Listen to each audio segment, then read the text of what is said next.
Po mga idol, welcome back po ulit sa aking channel. Pasensya na po, hindi matagal-tagal po tayo hindi nagkita.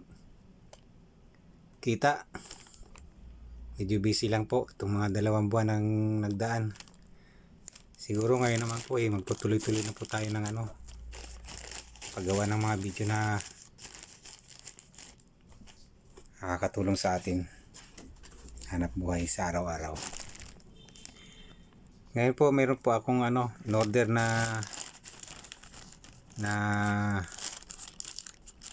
parcel galing po sa Lazada. Ito po yung sira na po kasi yung aking kaya hindi na po ako nakagawa ng video na pag nag-aayos ng mga yung aking soldering iron nasira na, kaya nag-order ako sa Lazada. Dumating na po siya. Unboxing po tayo, titingnan po natin kung okay yung deliver ng Lazada. Sige po, start po tayo.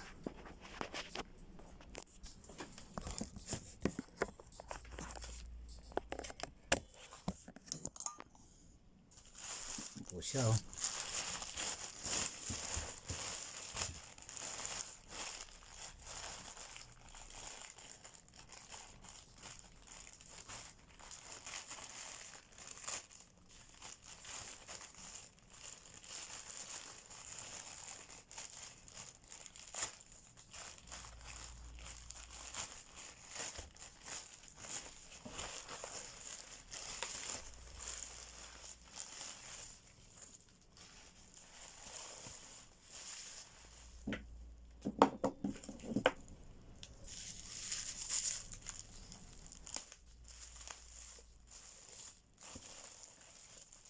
Wow, meron siyang lagayan.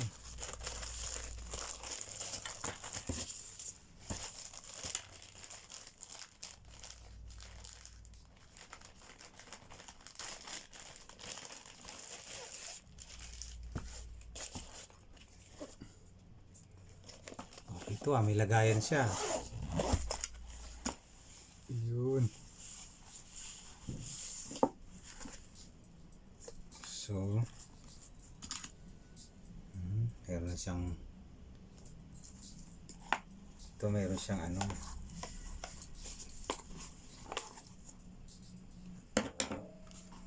saka ito, kailangan ko to.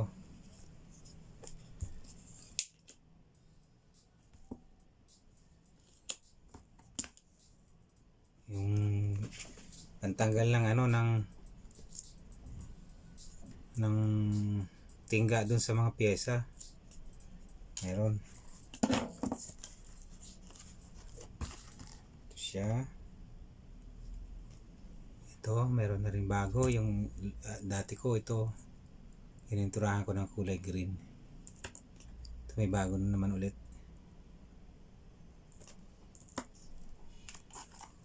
Ito.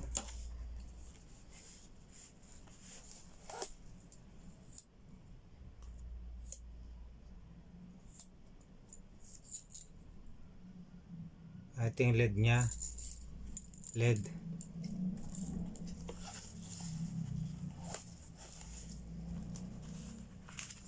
Ito yung mga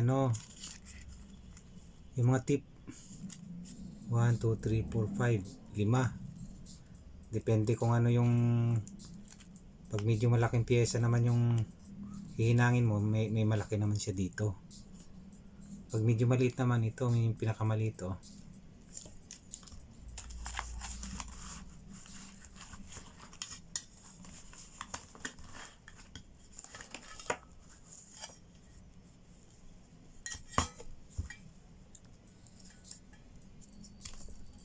Ayun, meron pa pala siya itong isa. Dali lang pala palitan, may siya Ayun, ganun lang pala yun. Tatanggalin mo lang ito. Papalitan mo ng kung anong gusto mong ipalit dito.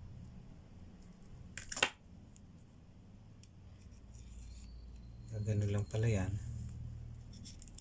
Tapos, higitan mo na.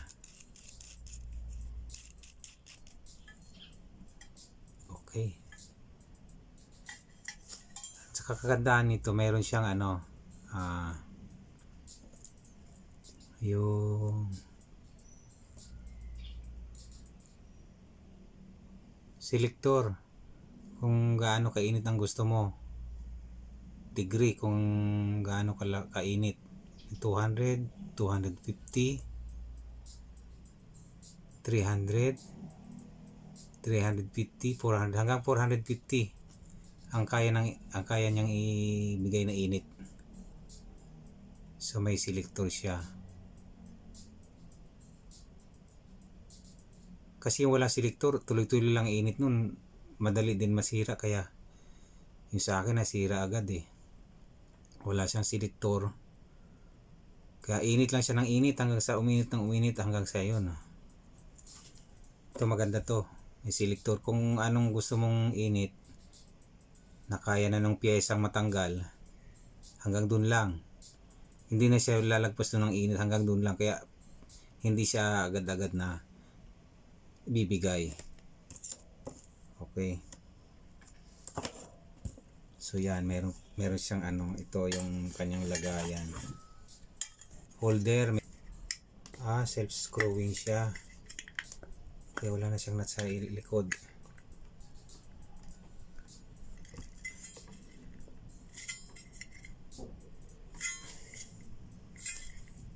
Ayan, ganyan pala, self-screwing pala siya. Kaya kahit wala nang nut sa likod. Yun, hinahanap ko yung nut, wala eh. Yun, ganun pala yun.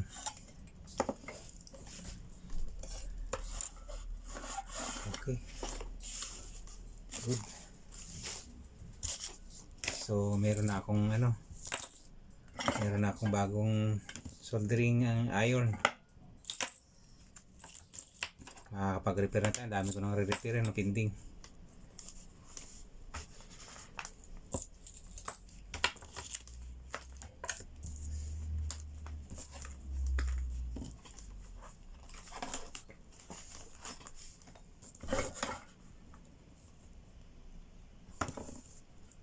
Testing natin mga idol.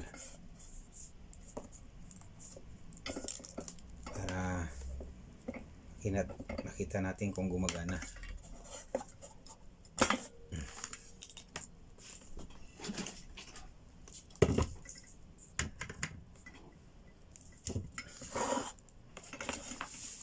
Dito. Natin kung gumagana siya.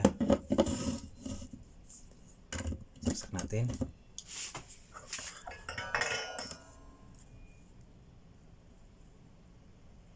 Set natin sa 250 lang muna siguro. Ayan, 250.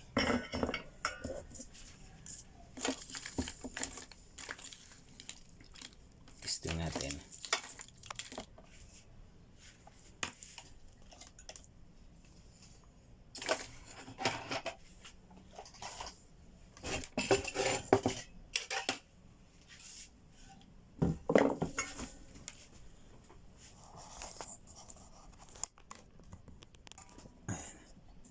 Ayan, testing natin ha.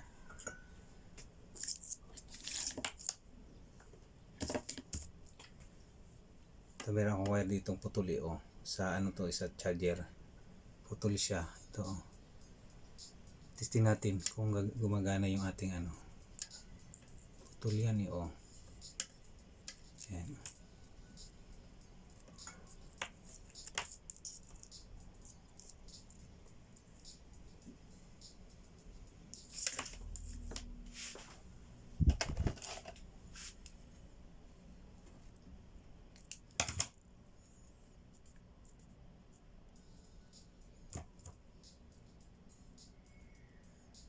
Tingnan natin kung gumagana siya.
idol natin.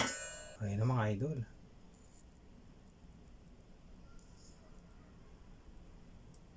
Magana na.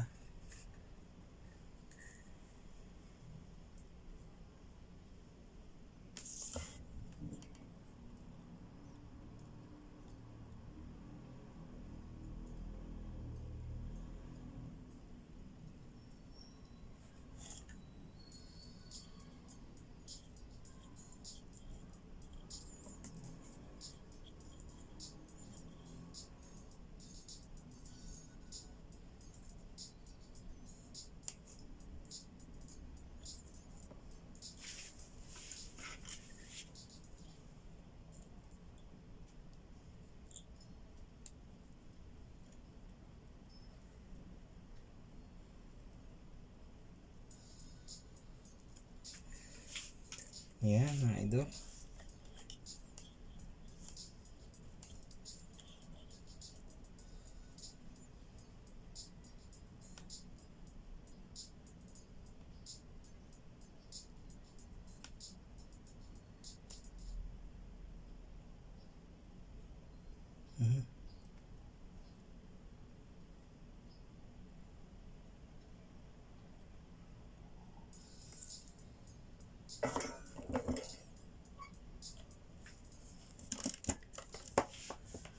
Okay. Good. Gumagana mga idol.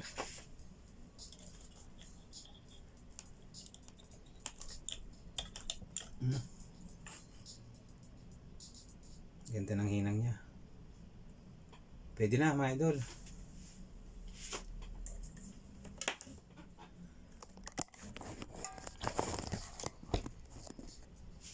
Okay na.